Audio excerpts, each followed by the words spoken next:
Presidenti rus Vladimir Putin shpërfil sanksionet e vendosura nga Bashkimi Evropian dhe SBA, duke i konsideruar ato stimul dhe një test për të nxitur zhvillimin e ekonomisë vendase. Çështjet ekonomike u trajtuan gjatë në konferencën e përvitshme ku presidenti u përgjigjet pyetjeve të publikut. Shefi i Kremlinit tha se do duhen të paktën 2 vite që ekonomia të marrë veten, por ka shenja inkurajuese se prodhimi bujqësor është rritur dhe po zëvendëson importet nga perëndimi.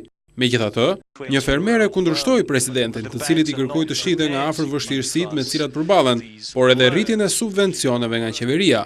Duke u ndalur në raportet me Ukrainën, Putin përjashtoi mundësinë e një lufte dhe tha se Rusia po e zbaton marrëveshjen e armëpushimit. Për bashkëpunimin me perëndimin u shpreh hapur, ndonse tha se Shtetet Bashkuara të Amerikës nuk kanë nevojë për aleat, por për vasal.